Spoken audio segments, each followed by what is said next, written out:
to be emas.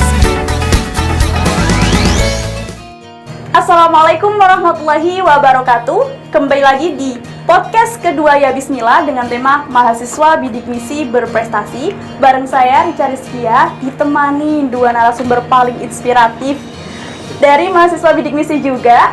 Ini ada Mas Wafa dan Mbak Eni.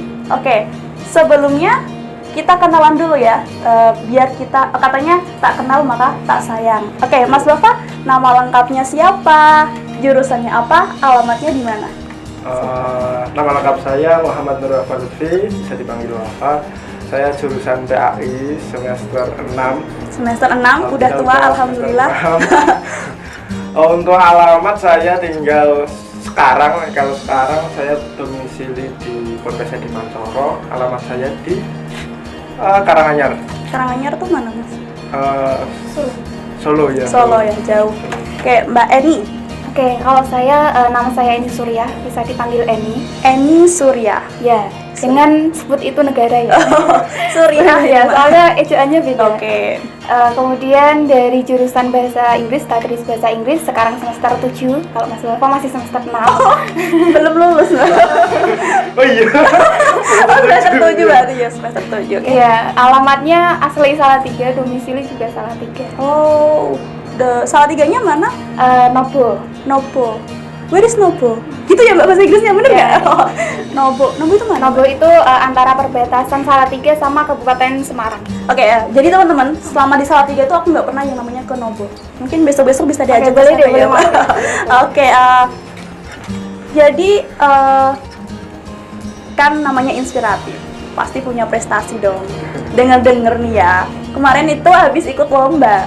Nah, lomba apa? Terus di tingkat apa? Mbak Eni dulu. Tadi udah Oke, alhamdulillah kemarin bukan cuma saya, tapi Iya. setim IAIN Salatiga kemarin kita berhasil mendapatkan medali perunggu atau juara 3 di lomba storytelling IPP BMM tahun 2021 yang mana tuan rumahnya adalah UIN Suka di Yogyakarta. Oke, storytelling tuh kayak gimana sih Mbak? Storytelling itu kita menceritakan sebuah story, jadi kita menceritakan ulang sebuah story di mana bahasa yang harus saya gunakan itu bahasa Inggris full dari awal sampai akhir. Keren. Bahasa Inggris gitu, dan juga kita harus pakai seni peran, jadi untuk memerankan peran yang ada di dalam story tersebut, jadi harus berperan juga dalam menceritakan sebuah cerita gitu. Oh, bisa nggak Mas Wafa bahasa Inggris Mas? Bisa tuh. Ketawa doang ini. Oke, kalau Mas Wafa sendiri lomba apa yang diikutin? Untuk kemarin saya peserta tim itu kebetulan ikut lomba juga sama Mbak Eni IPBMMM. Bisa dijelasin Mbak? IPP BMM. Iya, Gimana? IPBMM. Oke, singkatannya apa Mas? Invitasi Pekan Pengembangan Bakat Minat Mahasiswa. Itu berhubung saya dari cabang lomba kaligrafi, kemarin 5 anak itu dikirim langsung ke Jogja. Ke Jogja.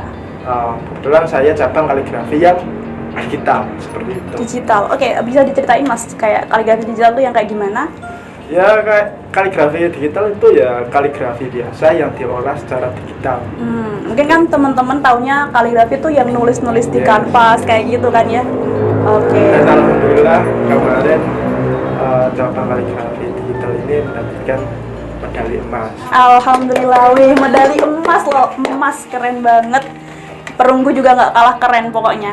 Oke, mungkin Mas Wafa, kenapa Mas Wafa suka banget sama kaligrafi, atau emang udah hobi atau gimana? Kenapa tertarik ikut lomba itu? Pertama sih emang hobi saya seni. Oke. Tapi bukan seni bertahan hidup. Oke. Seni kaligrafi, seni grafis, videografi, ya yang visual. Ada prestasi lain nggak selain Dulu pernah ikut lomba kaligrafi, SD pernah. Oh, SD, oke. Pernah, terus SMK itu dapat juara berapa? Juara 2 tingkat kabupaten tahun 2000 berapa ya? 2017 sama 2019. itu pakai kanvas ya Mas? Itu Apa digital juga? manual. Oh, manual. Kalau kaligrafi digital baru kali ini. Oh, the first time pertama kali ikut lomba kaligrafi digital dan udah dapet medali emas. Keren banget. Oke, Mbak Eni sendiri kenapa ikut storytelling? Kenapa ikut storytelling? Pertama, terpaksa sudah didaftarkan. Terpaksa. Nggak ada Oke. jalan untuk kembali kan. Oke. Nah, jadi ya udah lanjutin aja. Mumpung lombanya itu di bidang yang passion saya itu di situ, bahasa Inggris dan juga seni, terutama seni drama, seni peran dan juga musik karena di dalamnya mengandung unsur itu. Berarti kita di storytelling tuh kita juga dituntut buat acting kayak gitu ya Mbak? Ya, acting, kemudian menentukan background dari ceritanya, nggak cuma satu. Misal di menit 1 itu backsoundnya harus sedih ketika perannya itu sedih. Kemudian ketika kemenangan maka backsoundnya harus yang epic, maka harus ya memilih backsound juga gitu. Tak ada kendala nggak Mbak selama ikut itu? Banyak. Banyak. Oke, mungkin bisa diceritain kendalanya apa aja. Oke, yang pertama itu karena ini adalah lomba IPP BMM yang pertama dilaksanakan secara online dan juga offline.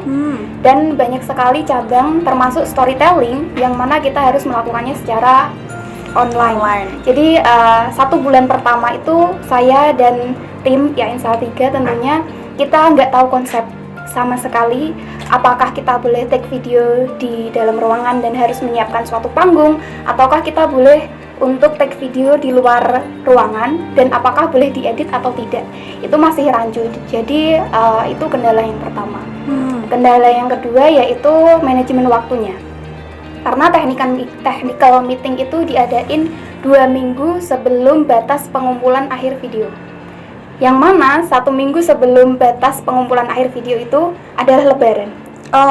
Nah, Iya. ketika technical meeting itu udah selesai, kita tahu bahwa lombanya itu tidak boleh diedit sama sekali videonya, harus 1 kali take. Jadi 15 menit sampai 20 menit take video itu berhenti, nggak boleh ada editing sama sekali.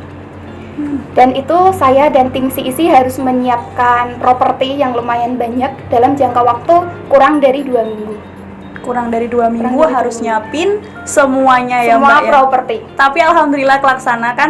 Alhamdulillah dapat juara 3. Juara 3, dapat perunggu. Oke, Mas Wafa sendiri kendalanya apa selama ikut lomba kemarin? Banyak sih, karena ini kan cabang kaligrafi digital ini kan first time, pertama kali. Dan itu di Juknis itu kan juga masih rancau. Dari kedua pelatih juga masih bingung, apalagi saya.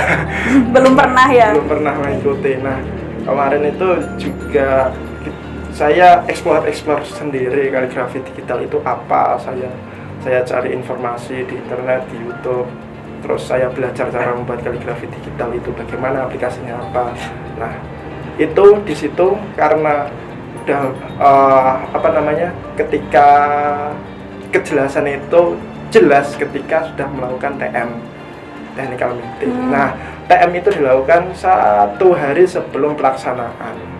Jadi dalam waktu semalam itu saya baru mendapatkan ayatnya untuk membuat kaligrafi ini dengan tema ini. Malamnya saya explore, menentukan apa yang akan saya buat besok pagi. Nah, besoknya baru lomba. Seperti itu. Kalau itu dibuat offline apa online? Kaligrafi? Online, kan saya langsung ke sana. Iya, offline dong berarti Mas. Ya offline. Ngebleng. Mungkin Mas Bapaknya kurang fokus dengan prestasi ya. Bicara tentang prestasi. Prestasi sendiri menurut Mbak Eni, Mas Bapak itu kayak gimana sih? Mas dulu deh. Oke, Mas Bapak. Apa ya? Prestasi ya sebuah pencapaian yang kita capai dengan ikhtiar dan doa. Seberapa penting prestasi buat mahasiswa? Menurut saya gini ya, orang berpandangan bahwa prestasi seorang ketika mereka telah mencapai hasilnya. Tapi bagi saya prestasi itu tidak melulu tentang pencapaian itu, tapi kita berhasil membagi antara membagi waktu itu juga merupakan prestasi bagi saya. Mbak Eni? Kalau menurut aku prestasi itu mungkin teman-teman bisa ngertiin prestasi itu juara atau gimana gitu ya, tapi sebenarnya prestasi ini tuh nggak cuma sempit di bidang juara aja gitu. Kalian tuh bisa berprestasi misal dengan join organisasi, atau kalian bisa konsisten untuk cum laude, atau juga ikut lomba-lomba sekalipun kalian itu belum menang. Jadi jangan mengartikan prestasi itu sempit, prestasi itu luas sekali dan itu tergantung sama orang yang menjalaninya. Nah, kalau buat aku sendiri prestasi itu merupakan bukti bahwa keputusan yang aku ambil di masa lalu untuk kuliah itu benar. Gitu. Seingat saya nih Mbak ya, waktu kemarin IPP BMM itu barengan sama yang namanya UAS. Iya. Nah, gimana cara Mas Wafa, Mbak Eni buat ngebagi waktu? Nyiapin lomba, kemudian belajar buat UAS, itu gimana? Bagi tips lah, bagi tips. Oke. Jadi gini, saya itu juga kuliah, juga di pesantren, juga membagi waktu untuk organisasi dan lain sebagainya. Saya punya formula sih membagi waktu. Jadi waktu itu saya bagi menjadi 3. Ada waktu untuk aktivitas, waktu untuk istirahat, dan waktu untuk ibadah. Jadi kita lihat dulu, ini waktunya apa kita kerjakan. Dan ketika ada yang berbarengan, waktu itu saling bertabrakan, lihat yang diprioritaskan untuk kita. Dan lebih bermanfaat tentunya untuk kita, itu yang kita jalankan terlebih dahulu. Seperti itu. Oke. Hampir serupa ya sama yang disampaikan Mas Wafa tadi. Tapi menurut aku ketika di COVID-19 ini kita kan semuanya serba online gitu ya. Nah, dengan teknologi yang canggih dan juga semuanya berubah ke online termasuk perkuliahan, menurutku itu memberikan suatu kesempatan buat kita buat melakukan banyak hal dalam satu waktu. Kita bisa rapat sambil kita bisa ngerjain tugas, kita bisa rapat sambil ikut webinar gitu. Jadi menurut aku saat ini di COVID-19 dan juga kemarin ikut lomba, menurutku memberikan kita kesempatan buat mengerjakan banyak hal dalam satu waktu gitu. Oke, jadi gitu ya teman-teman, bisa diikutin tipsnya dari Mas Wafa, Mbak Eni, bisa menginspiratif kita buat menambah prestasi kita nantinya. Oke, kemudian gimana? Kadang kan kalau kita ikut lomba dalam ajang besar gini ya, pasti ada rasa pesimis kan dari kita. Duh, ini lawannya jago banget, ini jago banget, ya kan kayak gitu. Gimana cara Mbak Eni, Mas Wafa ngilangin rasa pesimis itu? Monggo, siapa dulu? Ya. Yes. Oke. Yang pertama, jujur ya, dulu waktu pertama kali dihubungi sama Kasubag, Pak Mujib, sama Pak Rozi dari bagian kemahasiswaan, saat itu saya nggak tahu sama sekali kalau saya itu didaftarin lomba. Ya. Dihubungi tiba-tiba udah selesai didaftarin, tinggal menghubungi dosen pembimbing saat itu. Nah, saat itu saya marah sama ketua CIC Mas Dodi, marah karena nggak diberitahu gitu, tiba-tiba udah didaftarin aja. Tapi saat itu saya mikir, kenapa sih harus saya di antara ribuan mahasiswa IAIN Salatiga, kenapa sih harus saya yang dipilih? Kan mahasiswa IAIN juga banyak yang memiliki kemampuan untuk berbahasa Inggris atau bahkan acting, seni drama yang lebih bagus dari saya. Nah, dari situ saya mikir kalau IAIN Salatiga tuh percaya sama saya. Kenapa saya nggak percaya ke diri saya sendiri? Gitu. Dan juga saat itu saya mikir kalau mungkin saya anak bidik misi ya. Kita terpenuhi finansialnya untuk membayar UKT. Tapi saat itu saya mikir kalau mungkin ini semester terakhir saya di IAIN Salatiga. Saat itu saya semester 6 karena ya COVID-19, kita nggak tahu apa yang akan terjadi ke depan. Siapa? Pertanyaannya tadi apa? Gimana buat ngilangin pesimis? Oh gitu. Ya. Cerita ya? Iya. Kemarin itu ceritanya gini. Kemarin itu kan saya juga ditunjuk sama teman-teman. Saya itu kebetulan kan ada cabang online dan offline. Kebetulan saya offline bersama tim seni kaligrafi kakak di situ. Di situ itu saya juga sempat merasa pesimis, tapi saya teringat prinsip hidup saya. Ketika takdir itu menemui kita, pasti ada jalan-jalan untuk menemukan takdir itu. Nah, di situ kita hanya bertugas untuk berikhtiar dan berdoa.